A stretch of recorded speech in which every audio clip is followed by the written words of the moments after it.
Hey guys, how the hell are you? It is February 5th, which means that it is New Music Friday and it is also Bandcamp Friday.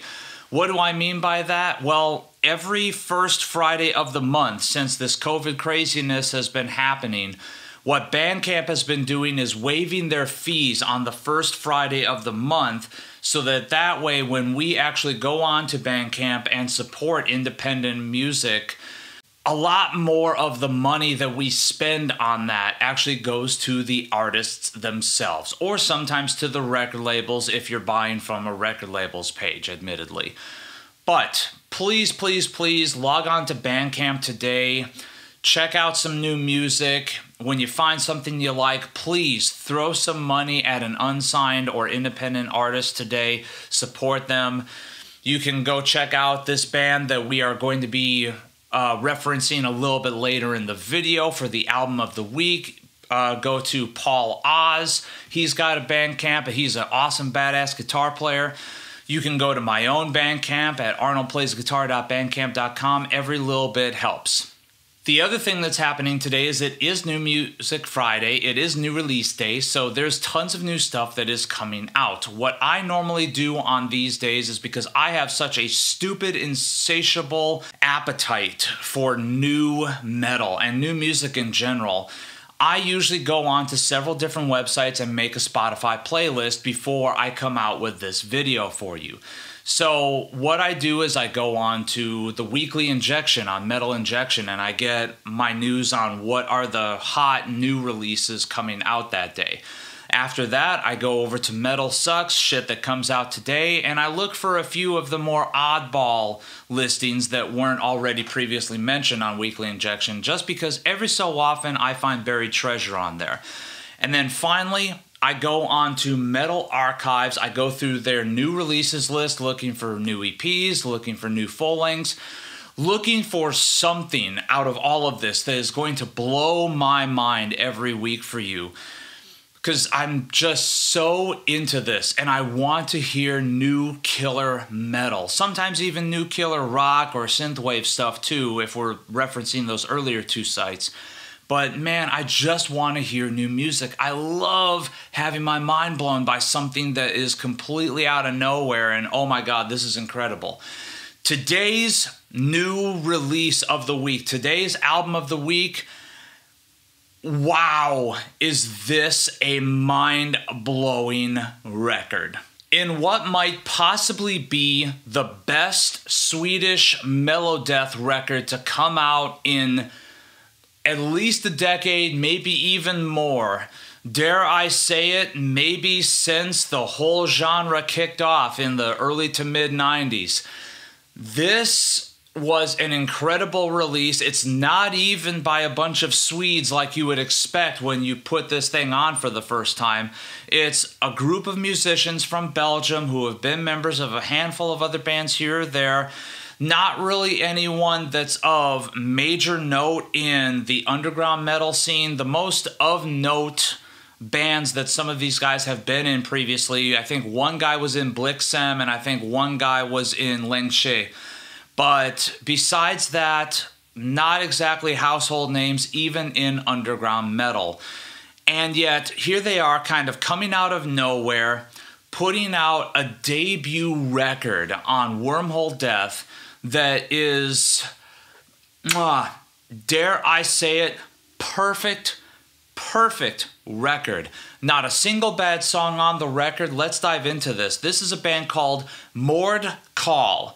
Not to be confused with Mordkaul, that sort of like hack and slash swordplay game that came out, but Mordkaul from Belgium have put out their debut record, Dress Code Blood, of which the music video is kind of showing on this screen back here so that you guys can see there is something worth looking up on YouTube. This band is bananas awesome.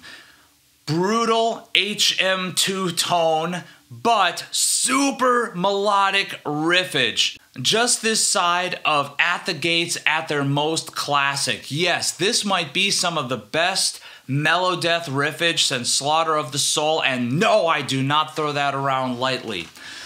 Incredible mix job bringing out these riffs. And these riffs, like, oh my God, these guys have such a gift of riff. Yes, it's super melodic death metal stuff with the awesome melody lines going over it, but with just a little teeny tiny pinch of something more extreme, like maybe Dismember, just sort of hovering there in the background.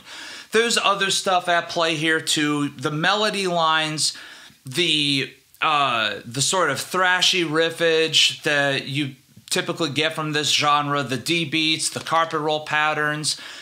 It's very much in the same ballpark of At the Gates, old In Flames, Evocation, stuff like that. The Dismembers, the Graves of the World, the stuff that does have a strong root in thrash metal, but man, let's keep it melodic, let's keep it catchy, let's keep it super enjoyable and easy to get into, and that is what you've got here. I think I belabored that point. The musicianship on this record is also top-notch. It's never anything where it's shred-happy for the sake of it. Quite the contrary. It's subdued just enough to fit the music. Every time there is a solo or a melody line, it is very, very, very well placed. The vocalist, oh my God, this dude is perfect for this genre. Slightly shrieky.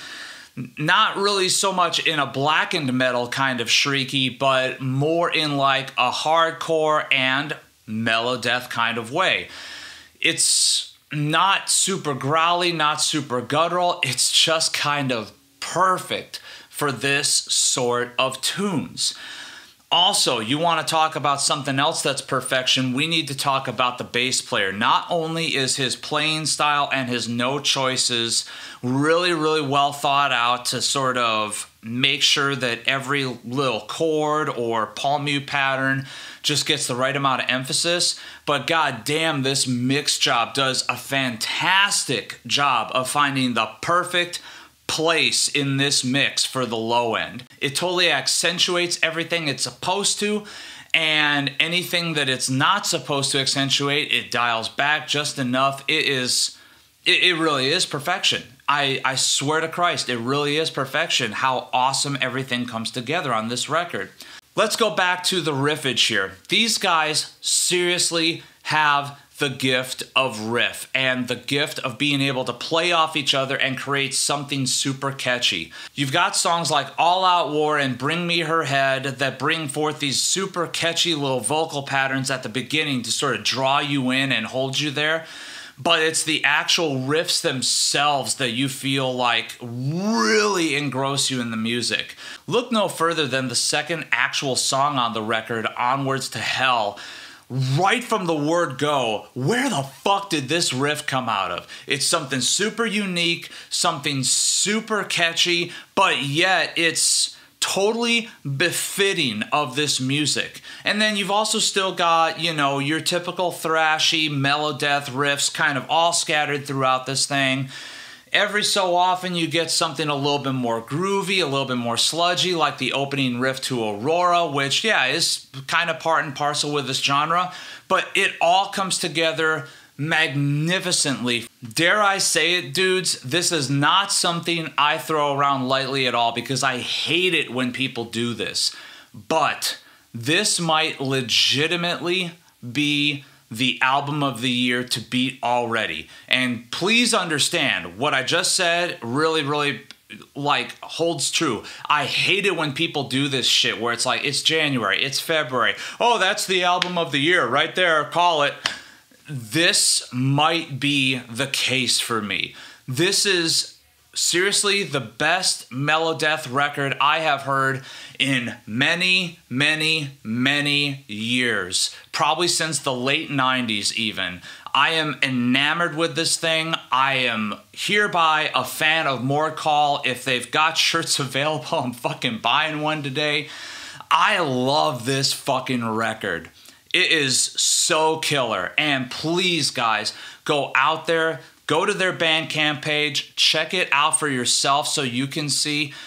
Maybe throw a little bit of money their way, get the digital release, buy some merch if they have any available. But please, please, please check this out, because if you're into all the stuff I mentioned earlier, the At the Gates, is the In Flames, Old In Flames, the Old Dark Tranquilities of the world, Dismember, Grave, all that sort of great killer stuff from back in the day, you owe it to yourself to check out this band. This 5-piece from Belgium is nailing this sound.